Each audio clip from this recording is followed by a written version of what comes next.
usapan po natin ngayon yung kakatapos lang na oral argument ng PhilHealth at saka yung 3 Pilipinong naaresto di umano dahil sila ay espiya ng Pilipinas sa China. No? Well, alam niyo po, malapit talaga sa puso ko yung PhilHealth na yan dahil tayo nga nagsulong sa universal healthcare. No? At sinulong natin yan dahil nga dun sa mapait na karanasan ko ng nanay ko, sasabihin ko na po, no? Kasi yung si Justice Lopez, sinabi niya, no, wala pang 2% ang nakuha niya sa PhilHealth, ang ginastos niya 7 million para sa cancer. Ang nanay ko po, tapos ng 4 na taon na pagkakasakit bilang renal patient, no, yung kidney dialysis, umabot po siya ng 32 million pesos. Kaya nga po, nung araw na siya namatay, limas na limas ang kanyang cash. Wala po siya ni isang kusing na natira dahil lahat po yan ay napunta sa ospital. Kaya nga po, inalay ko ang universal healthcare na yan nung ako'y sinulong ko yan sa 17th Congress para sa aking nanay dahil alam ko na yung nanay ko na meron ng kaya, may ganong kalaking halaga na naubos sa kanyang pa-hospital, ay hindi ordinaryo sa Pilipino. Dahil ordinaryong Pilipino, kapag wala kang pera, mamamatay ka na lamang. At ngayon nga po, isa sa benepisyo ng universal healthcare ay 4 na beses, isang linggo, libreng dialysis. Kasi yan po talagang dahilan kung ba't nalimos ang nanay ko. No? Kaya talaga namang inuna ko po talaga sa mga benefits ay ang dialysis na yan. Ano nangyari dito sa latest hearing? Natapos na po ang oral arguments. Nagkaroon po ng 3, 4 na oral arguments na yan. No? At pinapasumite na po sila ng memorandum. Isa sa mga nangyari dyan ay sinabi nga ni Justice Lopez na 2% lang ang nakuha niya sa PhilHealth, samantalang ang kanyang total bill ay 7 million. No? Ang nakapagtataka, bakit nga ginagamit ang pera ng PhilHealth para sa mga infrastruktura, gayong napakaliit ng coverage na nakukuha natin para sa pa-ospital?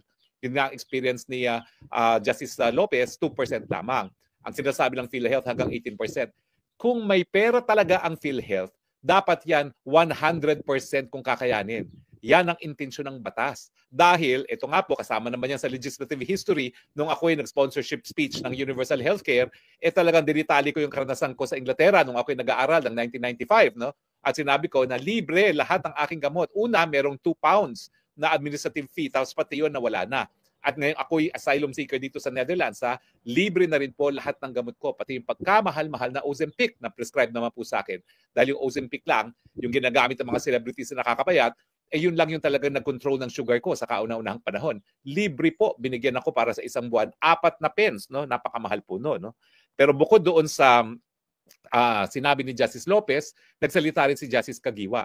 Bakit ba ang akala ninyo ang budget ng PhilHealth ay nakasalalay sa national budget? Samantalang yung sin taxes law, yung batas ng PAGCOR, batas ng PCSO, nakasulat doon talaga na mga pondong yan ay gagamitin para sa universal healthcare. Kaya nga po sinasabi ko, nung dais ko rin palitan ng pangalan ng PhilHealth to National Health Service, kasi pag PhilHealth, iniisip pa rin natin insurance, hindi po. Talaga pong ang acting layunin sa universal healthcare ay wala ng Pilipinong mamamatay dahil lamang sa kahirapan. At dahil dyan, alam natin na hindi dapat manggaling lamang sa premiums ang gagastusin ng PhilHealth. Kaya nga po merong budget, ang pangtao ng budget. Pero bukod dyan, yun nga po, yung kabuuan ng sin taxes, kalahati ng PAGCOR, kalahati ng PCS, so kita, lahat po yan dapat gamitin sa universal healthcare. At syempre, hindi pa rin mawawala yung premiums dahil nga kinakailangan mapalaki natin ang pondo ng mas malaking benepisyo. So mali po yung ginawa ng Marcos administration na linipat nila para sa infrastruktura.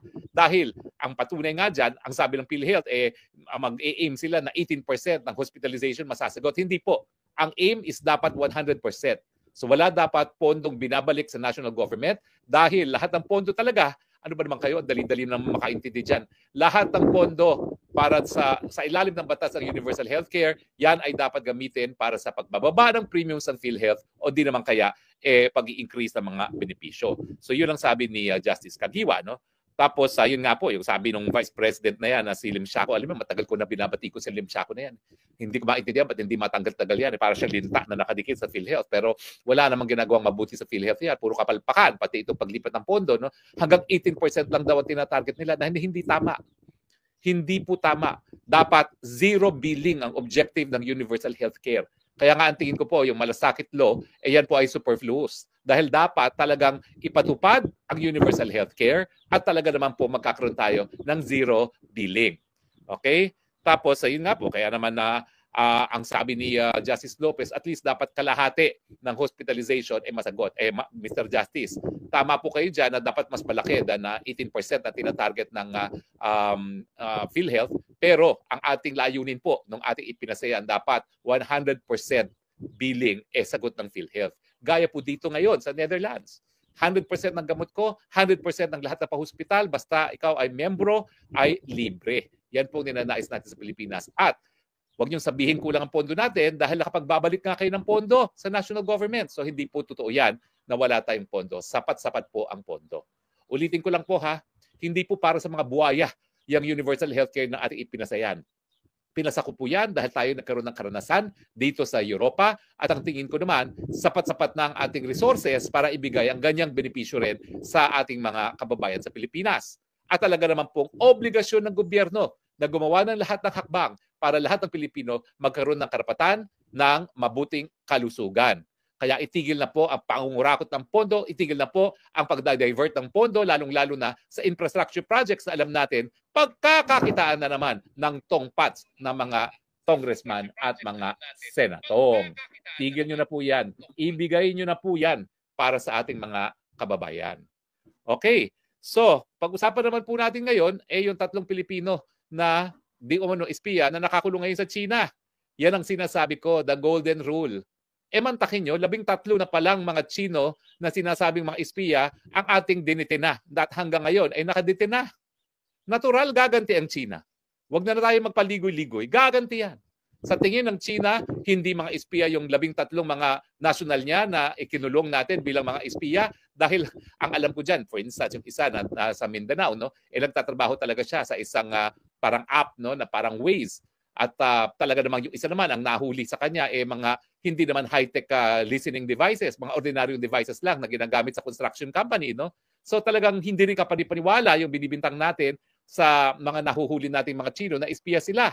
Ang problema, no less than yung ating Secretary of National Defense, si Gibo Teodoro, nagsasabi na may batas daw sa China na lahat ng Chino ay espiya. Sus Mariosep, kung lahat ng Chino ay espiya, saan naman tayo kukuha ng sapat na kulungan para ikulong ang 1.4 billion ng mga Chino na sang-ayon kay Secretary Gibo Teodoro ay mga espiya ng China? Kalokohan po yan. Ayan, ginantihan tayo ng China. Anong masasabi natin? Paano natin mapapalabas ngayon yung mga kababayan natin? Ako naman hindi naniniwala talaga na espiya sila ng Pilipinas dahil wala naman tayong kakayahan para mag-espiya sa China, no? Hello? Anong ispihan natin? Kain lang tayo ng dimsum, kain lang tayo ng siomay, no? Hello? At saka minsan, Peking duck, yun na yun. Siguro ispihahin natin anong secret recipe nila, bakit mas malutong yung Peking duck. Hanggang dun lang tayo. Ginantihan po talaga tayo dyan. At ang mensahe, huwag kayong gagawa ng kahit ano laban sa aming mga nationals na ayaw nyong gawin namin sa inyong mga nationals. Paano yan? Habang nakakulong indefinitely yung mga Chino na inaakusa natin na mga espiya, ganun din ang gagawin nila sa Pilipino.